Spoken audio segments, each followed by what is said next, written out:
We like to think life-changing moments arrive with trumpets blaring, fireworks exploding, and the whole world stopping to watch. But more often than not, they sneak in quietly, hidden in the folds of ordinary evenings, inside places no one expects. This particular story began not in a boardroom or a mansion, but in a restaurant tucked on the edge of a city that never seemed to sleep.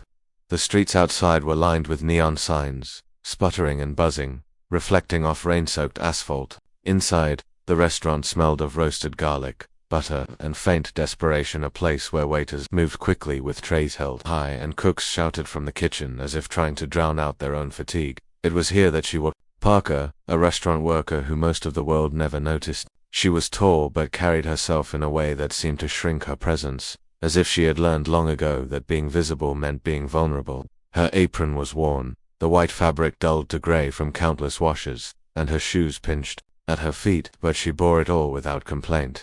Every night she carried the weight of strangers' orders and strangers' judgments. For most customers, she was invisible. They looked through her, never at her.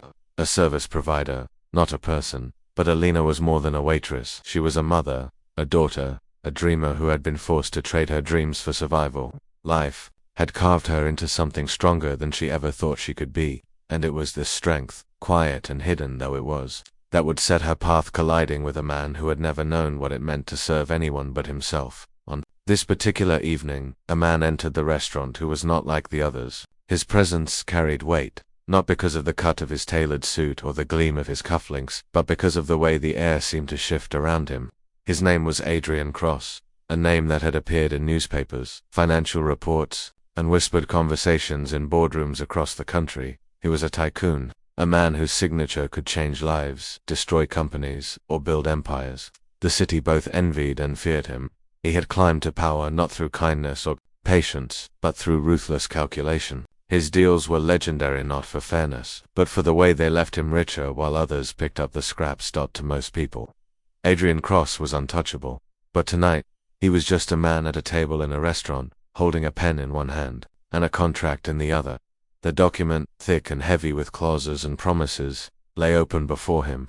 He had brought it here, perhaps because even titans crave the illusion of normalcy, or perhaps because he trusted the anonymity of public places. The contract represented a new acquisition, another struggling business he intended to swallow whole.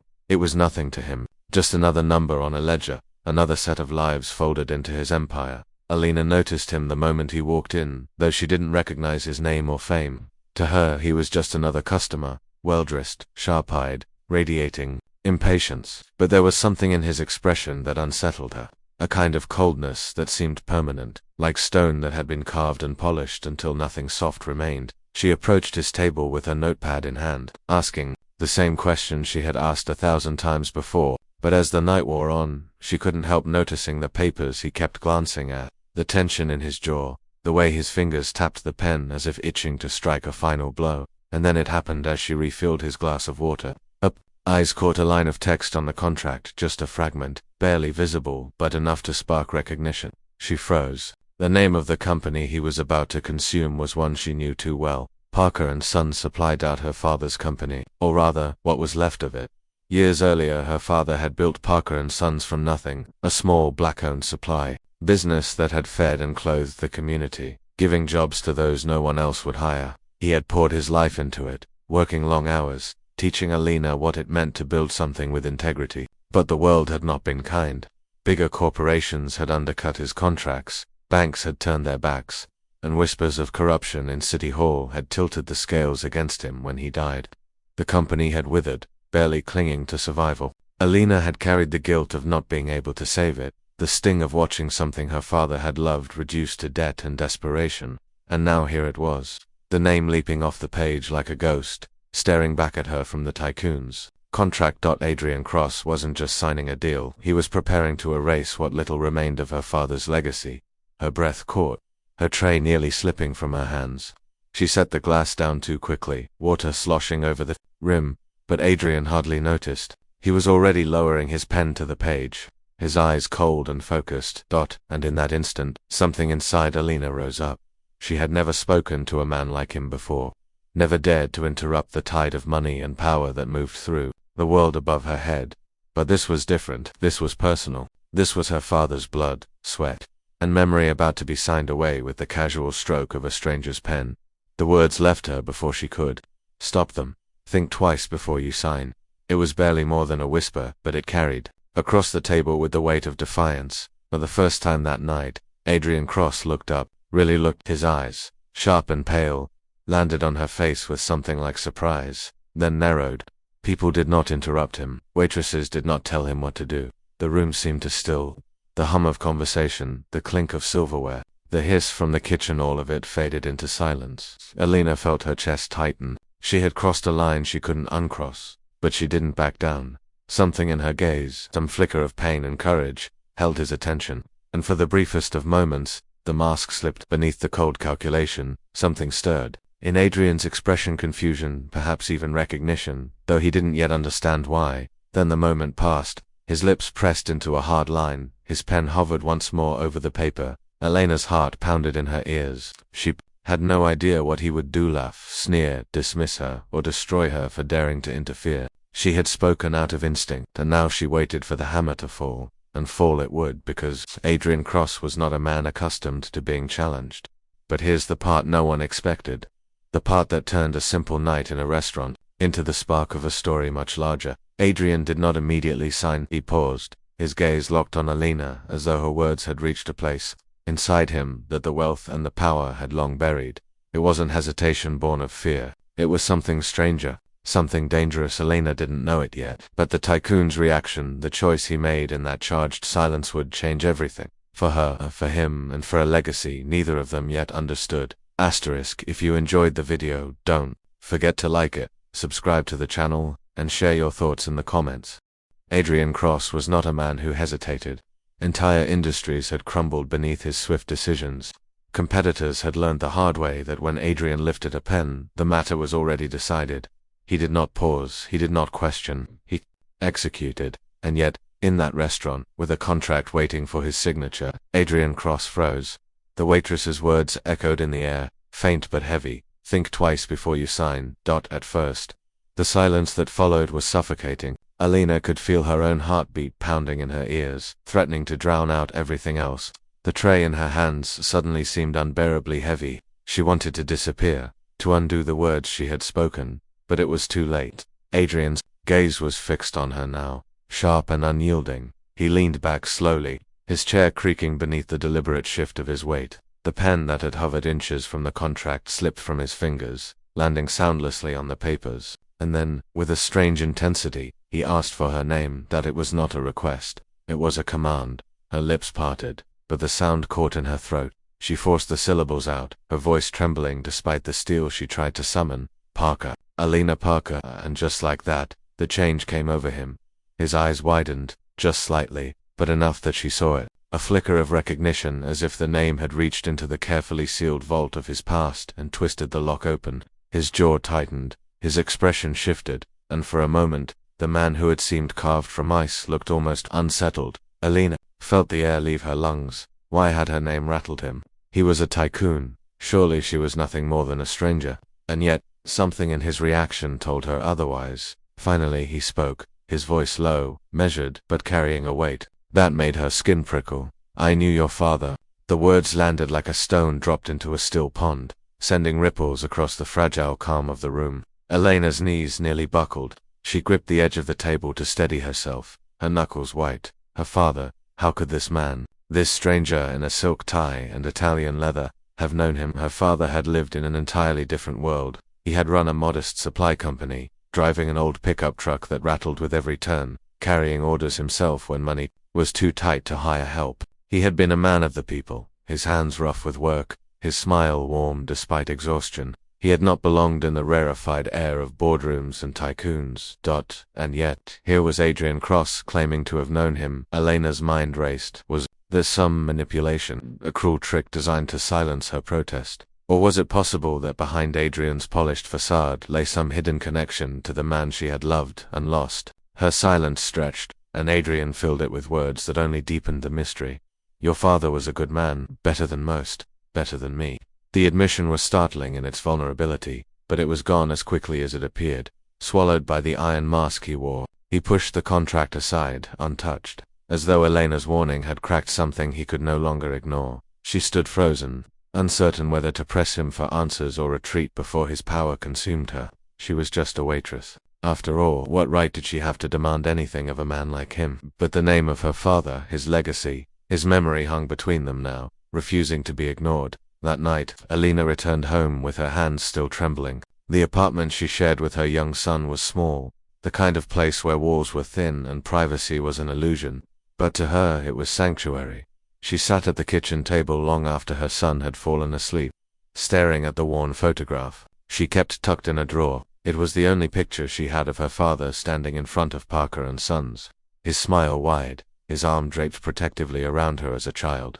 She traced the outline of his face with her fingertip, her mind replaying Adrian's words over and over. I knew your father. How and why did the thought of Adrian Cross, knowing him, fill her with unease? Elena's father had never spoken of a man by that name, never mentioned dealings with a tycoon. But then again, there were many things she hadn't known secret. He might have kept to protect her still. The unease refused to leave her chest. It gnawed at her, a quiet dread that perhaps her father's struggles, his downfall, had not been mere chance. That maybe, just maybe, Adrian Cross had not been a stranger in their story after all. The next evening, Elena returned to the restaurant with heavy steps. She half expected Adrian not to come back, to vanish into the shadows of the corporate world where people like her could never follow. But he was there at the same table, the same contract resting before him, only this time, he wasn't alone. Two men in dark suits sat at his side, their presence radiating power and intimidation. Lawyers, she guessed, or enforcers. She felt their eyes on her as she approached with her tray, a warning unspoken but clear. Know your place. Adrian, however, looked at her differently now, not as a nuisance, not as a faceless waitress, but as something else, a reminder, perhaps even a threat. When she passed his table, he spoke just loud enough for her to hear. We need to talk. Alone. Her chest tightened. Fear and curiosity wrestled inside her, each demanding control. She had no reason to trust him, no reason to believe anything he said. And yet, the pull of her father's name was irresistible. That night, after her shift ended, she found herself standing outside the restaurant, rain misting the streets, her heart pounding as Adrian Cross stepped from the shadows. What followed was not a conversation, but a revelation. He told her things she could barely comprehend, stories of her father's courage, his principles, his refusal to bend when others pressured him to compromise, and, woven into those stories, a darker truth, that Adrian himself had once stood on the other side of a negotiation with Parker and Sons, that the downfall of her father's company had not been entirely accidental, that Adrian Cross's sick, ruthless ambition had played a part in breaking the very legacy Elena now struggled to preserve. Her blood turned cold, and yet, he looked at her with something almost like regret, something she had not thought a man like him capable of feeling. I never forgot him, Adrian said quietly, and I never forgave myself. Elena staggered back, her mind reeling. The ground beneath her felt as though it were shifting, the world tilting off its axis. This man, the man who now sought to erase what remained of her father's company, was the same man who had once helped destroy it, and worse still, he was admitting it to her face. The rain had thickened, drumming against the pavement in a relentless rhythm, 1,000 tiny hammers pounding out the beat of Elena's unraveling world. She stood there, frozen, as Adrian Cross's words clung to the damp night air. If you want the truth about your father's death, you'll have to decide right now whether you're ready to hear it. Her lungs burned. The truth. She had spent years telling herself she had made peace with it, that her father's sudden collapse behind the wheel of his truck had been the cruel randomness of fate, a heart attack, the coroner's report said. Nothing more, nothing less. Life had moved on, leaving Elena to shoulder the weight of grief while the world forgot. But Adrian's tone, low, heavy, deliberate, tripped that fragile piece apart. She managed to whisper, tell me. And so he did. Adrian's gaze shifted, not to her but to the restless streets around them. It was as though even speaking the words aloud put him at risk. His voice carried the gravity of confession, but also the menace of warning. Your father was approached, Adrian began, by people who believed everything had a price. They wanted his company not because it was large, but because it was clean, untouched, a supply line they could run their money through without raising suspicion. He refused. Again and again, he refused.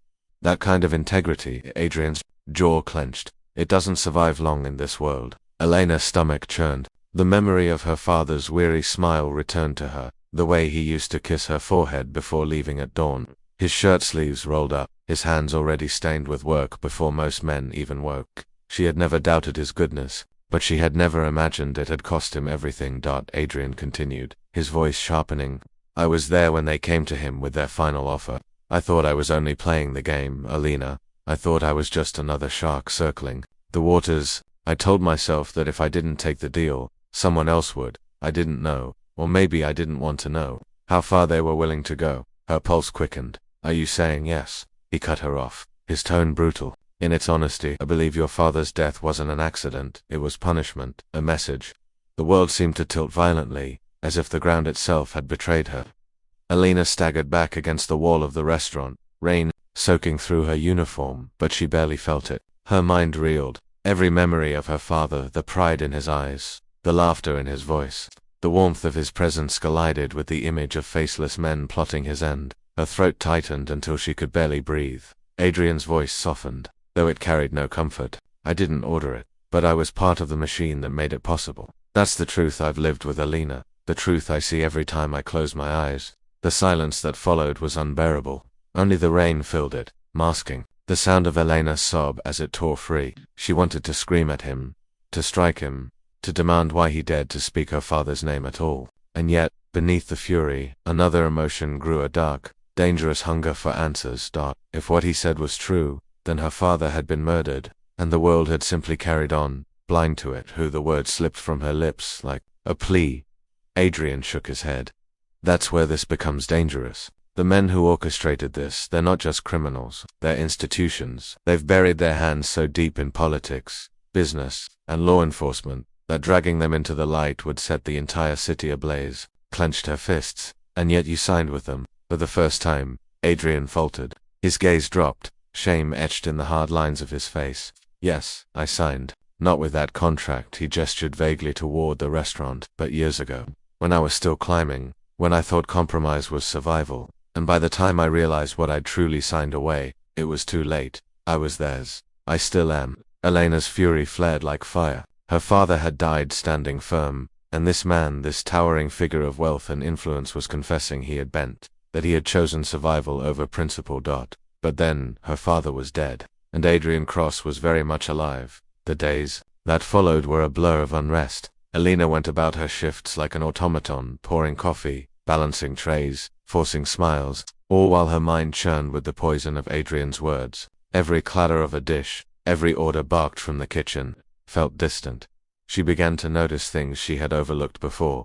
Strange men loitering too long near the restaurant entrance, a black car idling across the street with its engine humming. She couldn't shake the sense that, in speaking her father's truth aloud, Adrian had cracked open something darkened now. It was watching her. At night, she lay awake, staring at the ceiling of her cramped apartment, listening to the faint rise and fall of her son's breathing. Fear coiled in her stomach, not for herself, but for him. If her father's refusal had drawn blood, what would happen now that she knew? Still, she could not escape the pull of Adrian's confession.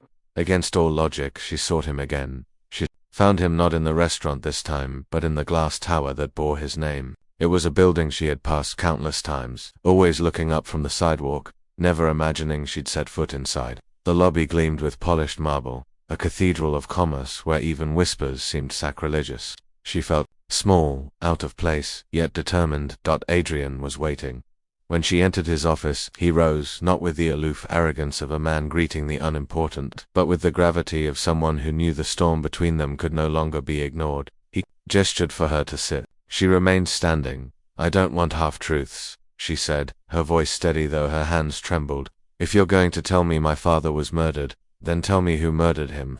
Tell me everything. Adrian exhaled slowly, the sound heavy with years of silence breaking. There's a syndicate. They move under different names, hide behind corporations, charities, even city contracts. But their true business is controlled. And your father, by refusing them, was a threat. The man who gave the order, the one who signed it into motion. He paused, his eyes meeting hers. He's someone I can't protect you from. Blood chilled. Adrian leaned forward, his voice dropping to a whisper. He's a man who now sits at the head of a major bank. A man whose money builds police precincts, buys judges, funds campaigns. He's untouchable. To say his name aloud, is to paint a target on your back. Elena's breath hitched. And yet you still work with him. His silence was answer enough. A storm of emotions tore through her: rage at her father's killer, disgust at Adrian's complicity, despair at the enormity of it all. But beneath it, a seed of something else took root. Resolved. She could not let her father's story end in silence. She would not let her son grow up in a world where truth was buried beneath money and power. And Adrian, whether he realized it or not, had given her the first thread to pull. The image of the envelope haunted Elena long after she left Adrian Cross's office. She had tried to walk out with dignity, spine straight, steps firm, but inside she had been trembling.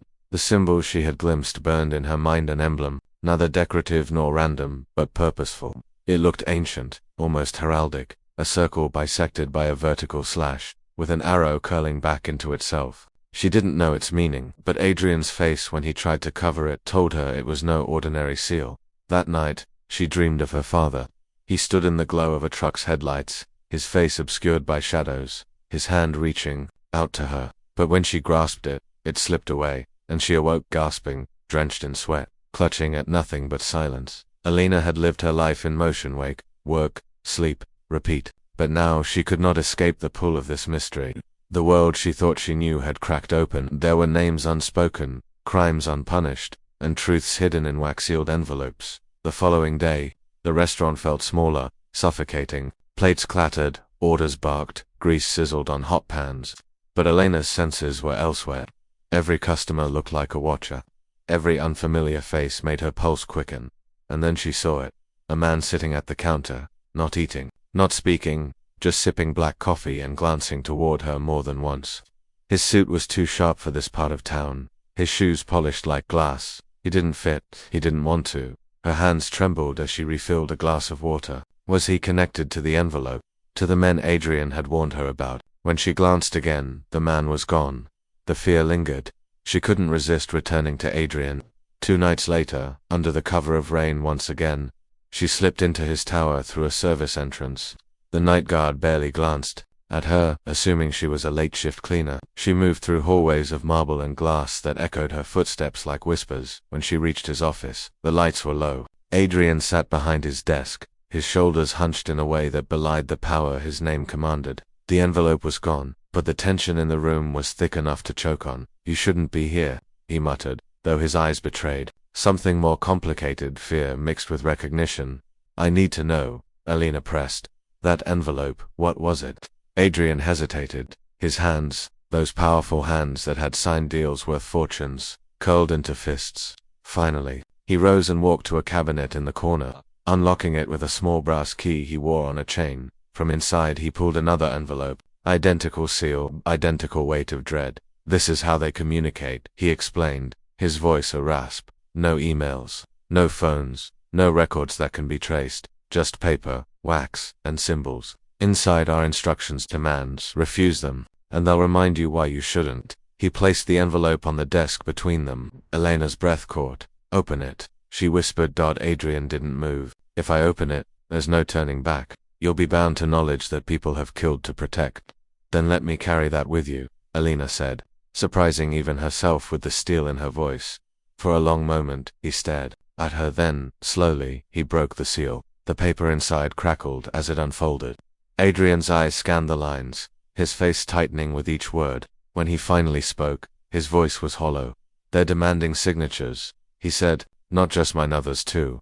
They want an alliance sealed, a contract that will funnel billions under the guise of a redevelopment project. The city will cheer, jobs will appear, but behind it," he trailed off, then looked at her with grim finality. "It's a laundering scheme, the largest one yet, and it names names, politicians, judges, police chiefs, people whose hands will be just as dirty as the ink on these pages." Elena's stomach knotted. "And if you don't sign?" Adrian's laugh was short, bitter. "Then I end up like your father." The room fell silent, the weight of his words settling like ash. After a fire, Elena left the tower with her mind ablaze. The city she had lived in her whole life, the place where her son was growing up, was rotting from within. And Adrian, for all his wealth, was trapped in a vice. He signed, he was complicit. He refused, he was dead. But Elena, she was different. She wasn't in their books, wasn't under their thumb. They hadn't accounted for her. And that made her dangerous. The following week, strange things began to happen. Her mailbox filled with unmarked envelopes blank inside, but always with that same wax symbol. The black car appeared again outside her apartment, engine idling, disappearing when she dared approach. One night she came home to find her front door ajar, her belongings untouched, but her son's school photo lying face down on the floor. The message was clear: "We see you." Fear clawed at her, but beneath it burned something hotter: rage. Her father had died in silence. She would not. She began to research. Every spare moment she combed through public records, city plans, newspaper archives. She traced company names, cross-referenced board members, followed the faint trails that others had dismissed. The redevelopment project Adrian had mentioned appeared benign on paper, but buried in its fine print were subsidiaries, shell companies registered in places no one questioned, and behind those companies, always the same pattern, the circle and the slash. The deeper she dug, the clearer the picture became. This wasn't a handful of men operating in shadows. It was a machine, vast and relentless, wearing the skin of legitimacy. Her father hadn't just been unlucky. He had stood in their way. And Adrian, for all his guilt, was still ensnared one night. As Alina sat hunched over her kitchen table, her son asleep in the next room, a knock rattled her door. Sharp, urgent. Her heart leaped into her throat. Cautiously, she approached. Through the peephole, she saw Adrian. His hair was disheveled, his eyes bloodshot. He looked less like a tycoon and more like a hunted man. When she opened the door, he slipped inside quickly, glancing down the hall as though expecting shadows to lunge from it. "They know," he whispered. "They know I showed you." Alina froze. Adrian gripped her arm, his hand trembling. "You have to understand, once you're in their sights, there's no safe place. They'll squeeze until you break, but you still have one advantage. They don't see you as a threat. Not yet." Her voice was hoarse. "Then let me be one." Adrian stared at her, searching for something in her face. Perhaps courage, perhaps recklessness. Finally, he pulled a folded paper from his coat. "This is a list," he said. "Not the top men, they'd never put their names on paper, but lieutenants. The ones who enforce the silence. You could expose them, ruin them, maybe even loosen the machine. But if you do, Alina," his voice cracked, "they'll come for you." The paper trembled in Elena's hands, the ink blurring as her eyes filled with tears she refused to let fall.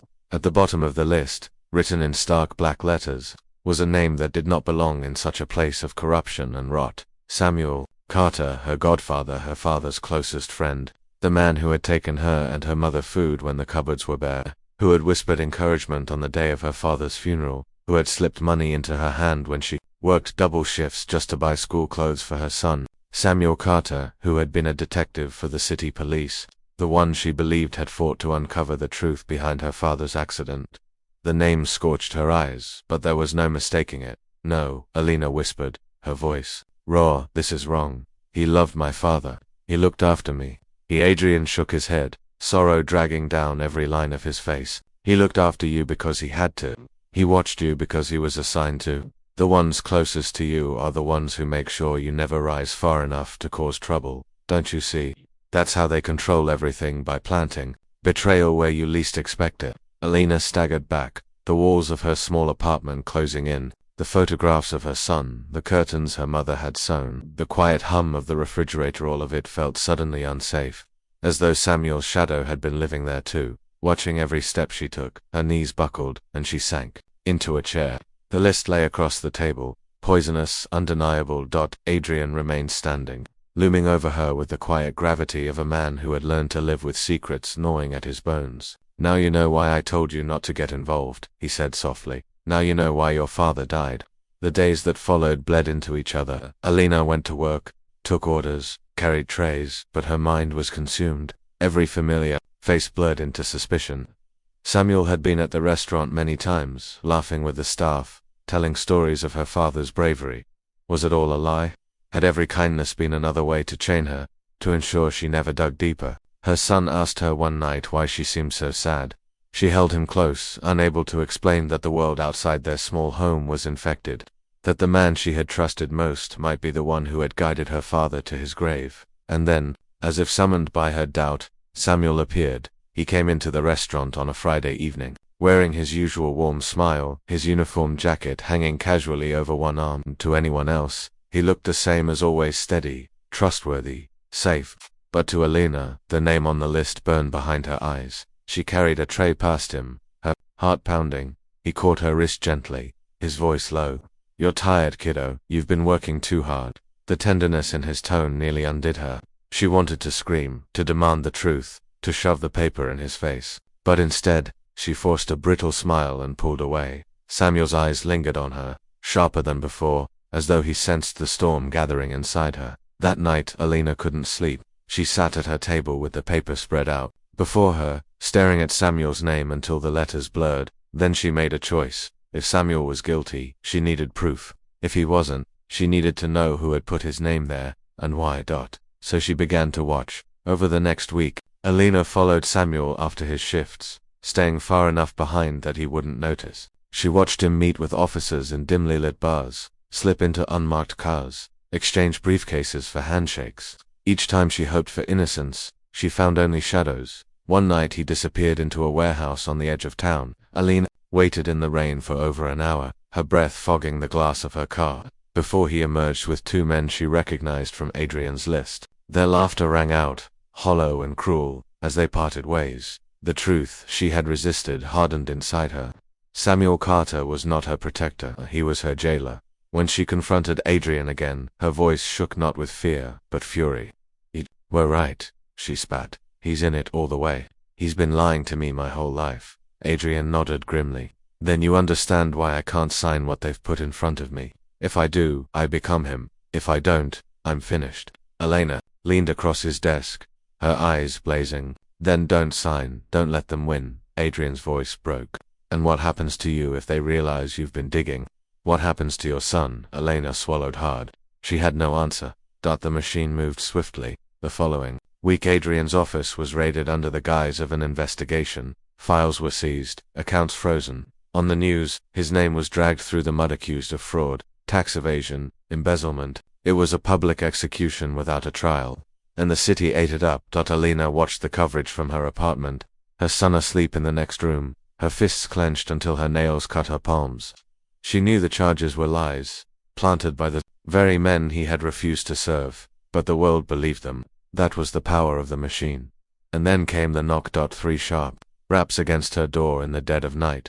Alina froze. Slowly she approached, peering through the peephole. Samuel Carter stood there, his uniform immaculate, his face calm. "Alina," he called softly, "it's me. We need to talk." Her breath caught. She didn't open the door. Instead, she whispered to herself, over and over, "Think twice before you trust him. Think twice." The next day she made her decision. If the machine wanted silence, she would give it noise. She gathered everything she had, notes, photographs, the paper Adrian had given her. She typed until her fingers ached, weaving together the story the world wasn't supposed to know. Names, dates, connections, proof that the redevelopment project was a front, that the men who called themselves saviors were thieves in suits. When it was done, she sent copies to journalists, activists, anyone who might listen. It was a gamble, but it was all she had left. Then, she waited. The backlash was immediate. The story spread like wildfire across social media, then hit the morning news. Corruption at the highest levels, the headlines screamed. The photographs of the wax-sealed envelopes appeared on screens. The names exposed for all to see. And at the center of it all was Adrian Cross, painted now as both villain and victim. But Alina's name was nowhere. She had hidden behind shadows, careful not to reveal herself. Still, Samuel found her. He cornered her outside the restaurant, his face carved with fury she had never seen before. "You did this," he hissed, his hand gripping her arm with bruising force. "You don't know what you've started." For the first time, Alina didn't shrink back. She met his gaze, her own steady and cold. "I know exactly what I've started. I've started the end of men like you." Samuel's eyes narrowed, and for a moment, she thought he might strike her. But then his expression shifted, almost to pity. "You think you've won," he said quietly. "But you've just painted a target on your back, and when they come for you, not even your father's memory will save you." Then he released her, and walked away, his shadow long against the pavement. The storm came quickly. Anonymous threats filled her mailbox. Her tires were slashed. Strangers followed her home. The machine had been wounded, and it was lashing out. But Alina was no longer afraid. She had carried fear for too long. Now she carried fire. One evening she returned home to find Adrian waiting on her doorstep, thinner, warier, but alive. "They tried to break me," he said, his voice ragged. "But thanks to you, they couldn't. The story you gave them, are chasing it. The city's waking up. It won't be easy, but cracks are showing. Alina looked at him, her heart heavy but fierce. Then we keep going. For my father. For my son. For everyone who never saw the truth until now. The final twist. Weeks later, as investigations mounted and protests filled the streets, Alina received a package with no return address. Inside was a single sheet of paper. No threats, no names, just a message written in clean, deliberate script. Your father was one of us. He tried to protect you, but Samuel was stronger. Forgive him if you can. The war isn't over. Beneath the words was the wax sealed a circle, the slash, the arrow folding back on itself. Her blood ran cold. Her father. One of them, a soldier of the machine he had supposedly fought against. Or had he infiltrated it, trying to destroy it from within? The truth twisted like a blade. She looked out her window, the city lights flickering against the night sky, and realized the war was only beginning.